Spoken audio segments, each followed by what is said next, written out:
ಕೇರಳ ಭೂಕುಸಿತ ಸಂದರ್ಭಕ್ಕೆ ಸಂಬಂಧಪಟ್ಟಂತೆ ಕ್ಷಣ ಕ್ಷಣಕ್ಕೂ ಹೆಚ್ಚಾಗ್ತಾ ಇದೆ ಭೂಕುಸಿತದಲ್ಲಿ ಮೃತಪಟ್ಟವರ ಸಂಖ್ಯೆ. ವಯನಾಡ್ನಲ್ಲಿ ಭೂಕುಸಿತಕ್ಕೆ 43ಕ್ಕೂ ಹೆಚ್ಚು ಮಂದಿ ಬಲಿಯಾಗಿದ್ದಾರೆ. ಈವರೆಗೆ ಭೂಕುಸಿತಕ್ಕೆ ಮನೆ, ಕಚೇರಿ, ಕಾರು, ಬೈಕ್ ಸಂಪೂರ್ಣವಾಗಿ ಕೊಚ್ಚಿ ಹೋಗಿದೆ. ಮೆಪ್ಪಾಡಿ, ಕೋಯಿಕೋಡ್ ಸೇರಿ ಹಲವು ಕಡೆ ಭೂಕುಸಿತ ಆಗ್ತಾ ಇದೆ. ಭಾರೀ ಮಳೆ ಹಿನ್ನೆಲೆಯಲ್ಲಿ 4 ಜಿಲ್ಲೆಗಳಿಗೆ ಈಗಾಗಲೇ ರೆಡ್ ಅಲರ್ಟ್ ಘೋಷಣೆ ಮಾಡಲಾಗಿದೆ. ಕೇರಳದಲ್ಲಿ ಭೂಕುಸಿತದ ವಿಷಯಕ್ಕೆ ಸಂಬಂಧಪಟ್ಟ ಹಾಗೆ, ದುರಂತಕ್ಕೆ ಸಂಬಂಧಪಟ್ಟ ಹಾಗೆ ಇಡೀ ಕೇರಳದಲ್ಲಿ ವಯನಾಡ್ನಲ್ಲಿ ಅದರಲ್ಲೂ ಪ್ರಮುಖವಾಗಿ ಅಲ್ಲೋಲ ಕಲ್ಲೋಲವೇ ಸೃಷ್ಟಿಯಾಗಿದೆ.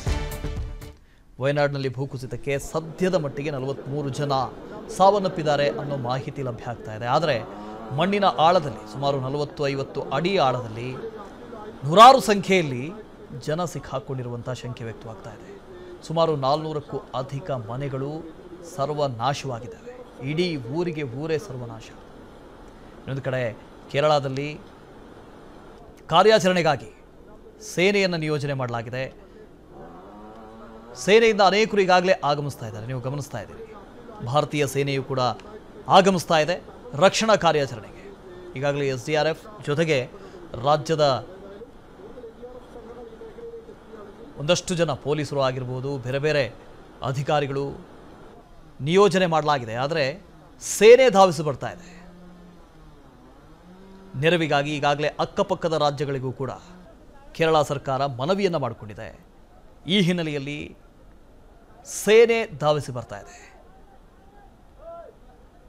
ಪ್ರಧಾನಿ ನರೇಂದ್ರ ಮೋದಿ ಅವರು ಈಗಾಗಲೇ ಒಂದು ಟ್ವೀಟ್ ಮಾಡಿದ್ದಾರೆ.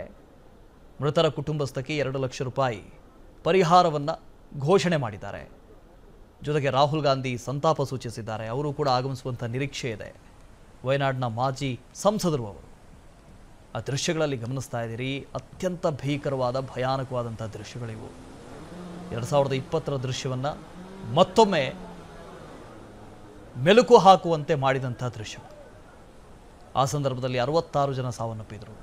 ಈಗ ಸದ್ಯದ ಮಾಹಿತಿಯ ಪ್ರಕಾರ 43 ಜನ ಸಾವನ್ನಪ್ಪಿದ್ದಾರೆ ಅನ್ನೋ ಮಾಹಿತಿ ಇದೆ.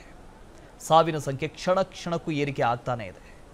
ಬೆಳಗ್ಗೆ ಈ ಘಟನೆ ಆದಾಗ 10 ಜನ ಸಾವನ್ನಪ್ಪಿದ್ದಾರೆ, ಮೃತಪಟ್ಟಿದ್ದಾರೆ ಅನ್ನೋ ಮಾಹಿತಿ ಇತ್ತು. ಭೂಕುಸಿತದ ಮಾಹಿತಿಯನ್ನು ಪಡಿತಾ ಇದ್ದಾರೆ ಮುಖ್ಯಮಂತ್ರಿ ಪಿಣರಾಯಿ ವಿಜಯನ್.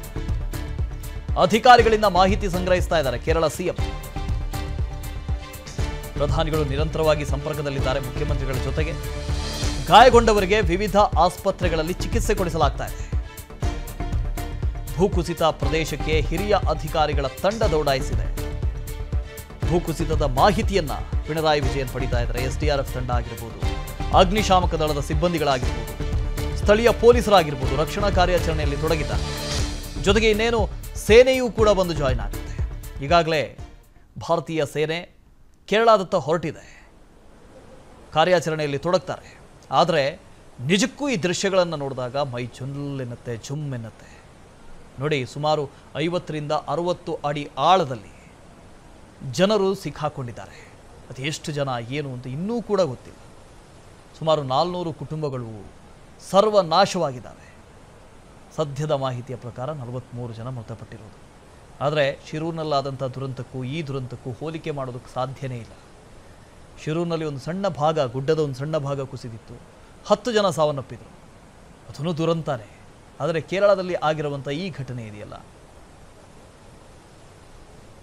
ವಿಘ್ನೇಶ್ ಅಂತ ಹೇಳಿ ವಯನಾಡ್ನಿಂದ ಸ್ಥಳೀಯರು ನಮ್ಮ ಜೊತೆ ಫೋನಲ್ಲಿ ಜಾಯ್ನ್ ಆಗ್ತಾ ಇದ್ದಾರೆ. ವಿಘ್ನೇಶ್ ಅವರೇ ನಮಸ್ತೆ. ನಮಸ್ತೆ ಸರ್, ಏನಾಗಿದ್ದು ಘಟನೆ, ಹೇಗಾಯ್ತು? ಇಲ್ಲ, ಇದ್ರ ಬಗ್ಗೆ ಕರೆಕ್ಟ್ ಆಗಿ ಯಾರಿಗೂ ಮಾಹಿತಿ ಇಲ್ಲ. ಇದು ನೈಟ್ ಆಗಿದ್ರಿಂದ ಅದು ತುಂಬಾ ಜನ ಮಲ್ಕೊಂಡಿದೆ ಅಲ್ವಾ, ಅದನ್ನೇ ಎಸ್ಕೇಪ್ ಆಗೋದು ತುಂಬಾ ಕಷ್ಟ ಆಗಿತ್ತು ಅವ್ರಿಗೆಲ್ಲ. ಈಗ 46 ಏನ್ ಹೇಳ್ತಾ ಇದೆ, ಕರೆಕ್ಟ್ ಆಗಿ ಮಾಹಿತಿ ಇನ್ನೂ ಬಂದಿಲ್ಲ. ಇವನ್ ಬೆಳಗಿನ ಜಾವ ಅದು ಮಲಪ್ಪುರಂ ಬಾರ್ಡರ್ ಹತ್ರ ನದಿನೂ 7 ಜನ ಡೆಡ್ ಬಾಡಿ ಸಿಕ್ಕಿದೆ. ಬಟ್ ಅದು ಯಾರು ಏನೋ ಮಾಹಿತಿ ಇನ್ನೂ ಆಗಿಲ್ಲ, ಎಲ್ಲಿರೋರು ನಾವು. ಎಲ್ಲೆಲ್ಲ ಆಗಿದ್ದು ಅಂತ, ಯಾವ್ಯಾವ ಜಾಗದಲ್ಲಿ? ಅದೇ ಇದು ನದಿ ಹತ್ರ ಆಗಿರೋದು, ವಯನಾಡ್ ನದಿ ಹತ್ರ. ಕಾವೇರಿ ನದಿ ಹತ್ರ ಆಗಿರೋದು. ಅದು ಬತ್ತೇರಿ ಆ ಕಡೆ ಎಲ್ಲ ತುಂಬಾ ಪ್ರಾಬ್ಲಮ್ ಆಗಿದೆ ಸರ್. ಸುಲ್ತಾನ್ ಬತ್ತೇರಿ ನಮ್ಗೆಲ್ಲ ಇಲ್ಲೆಲ್ಲ ಬ್ಯಾರಿಕೇಡ್ ಹಾಕ್ಬಿಟ್ಟು ಯಾರು ಅಲ್ಲೇ ಹೋಗಕ್ಕೆ ಬಿಡ್ತಾ ಇಲ್ಲ. ಎಷ್ಟು ಕುಟುಂಬಗಳಲ್ಲಿ ಇದ್ವು ಏನಾದ್ರು ಮಾಹಿತಿ ಇದೆಯಾ? ಇಲ್ಲ ಇಲ್ಲ ಸರ್, ಏನು ಅದ್ರ ಬಗ್ಗೆ ಏನು ಮಾಹಿತಿ ಇನ್ನೂ ಬಂದಿಲ್ಲ. ಸ್ವಲ್ಪ ಟೈಮ್ ಈಗ ಕರೆಕ್ಟ್ ಆಗಿ ಈಗ ನಾನು ರೋಡ್ ರೆಡಿ ಮಾಡ್ತಾ ಇದ್ದೆ. ಈಗ ಅಲ್ಲೇ ಓಕೆ ಆಗ್ತಾ ಇಲ್ಲ. ಓಕೆ ಆಗ್ತಾ ಇಲ್ಲ? ಇಲ್ಲ ಓಕೆ ಆಗ್ತಾ ಇಲ್ಲ. ಈ ಹಿಂದೆ 2020ರಲ್ಲಿ ಮಳೆ ಬಂದಿತ್ತಲ್ಲ, ಆಗ್ಲೂ ಕೂಡ ಭೂಕುಸಿತ ಆಗಿತ್ತಲ್ಲ, ಆ ಸಂದರ್ಭದಲ್ಲಿ ಈ ಭಾಗದಲ್ಲಿ ಏನಾದ್ರು ಸಮಸ್ಯೆ ಆಗಿತ್ತಾ ಆಗ? ಇಲ್ಲ ಆತರ ಆ ಟೈಮಲ್ಲೂ ಈ ಕಡೆ ಏನು ಸಮಸ್ಯೆ ಏನೂ ಇತ್ತಿಲ್ಲ. ಇದೇ ಮೊದಲು? ಇದೇ ಮೊದಲು ಸರ್. ಎಷ್ಟು ಜನ ಇರ್ಬೋದು ಸರ್ ಅಂದಾಜು? ಅಂದಾಜು ಅದ್ರ ಬಗ್ಗೆ ಗೊತ್ತಿಲ್ಲ. ನಾನು ಕುಟುಂಬದಲ್ಲಿ ಹೇಳ್ತಾ ಇದ್ದೆ, ಫ್ಯಾಮಿಲಿಯಿಂದ ಹೇಳ್ತಾ ಇದ್ರು, ಬಟ್ ಏನೋ ಇನ್ನೂ ಮಾಹಿತಿ ಆಗಿಲ್ಲ ಸರ್. ಓಕೆ, ನಿಮ್ ಮನೆ ಎಲ್ಲಿರೋದು ಸರ್? ಇಲ್ಲಿ ಈ ಜಾಗಕ್ಕೂ ನಿಮ್ ಮನೆಗೂ ಬಹಳ ದೂರ ಇದೆಯಾ? ಸ್ವಲ್ಪ ದೂರ ಇದೆ ಸರ್. ನಿಮ್ಮಲ್ಲಿ ಏನು ಸಮಸ್ಯೆ ಆಗಿಲ್ಲ? ಇಲ್ಲ, ಅದ್ರ ಫ್ಲಡ್ ಎಫೆಕ್ಟ್ ಆಗಿದೆ. ಇಲ್ಲೆಲ್ಲ ನೀರೆಲ್ಲ ತುಂಬಿಸ್ಕೊಂಡು ಫ್ಲಡ್ ಆಗಿದೆ. ಈ ಕಡೆ ಎಲ್ಲ ಫ್ಲಡ್ ಎಫೆಕ್ಟ್ ಆಗಿದೆ. ಫ್ಲಡ್ ಎಫೆಕ್ಟ್ ಆಗಿದೆ. ಇಲ್ಲಿ ನೀವಿರೋ ಕಡೆ ಎಷ್ಟು ಜನ ಇರ್ಬೋದು, ಎಷ್ಟು ಕುಟುಂಬಗಳಿರ್ಬೋದು? ಇಲ್ಲ, ಸುಮಾರು 400 ಫ್ಯಾಮಿಲೀಸ್ ಇದೆ. 400 ಫ್ಯಾಮಿಲೀಸ್ ಇದೆ. ಅದ್ರಲ್ಲೂ 20-30 ಮನೆಯೆಲ್ಲ ಮಳೆ ನೀರೆಲ್ಲ ಒಳಗಡೆ ಹೋಗ್ಬಿಟ್ಟು ಬ್ಲಾಕ್ ಆಗಿದೆ. Thank you sir, Vignesh sir, ನಮ್ಮ ಜೊತೆ ಮಾತನಾಡಿದ್ದಕ್ಕೆ. Be careful.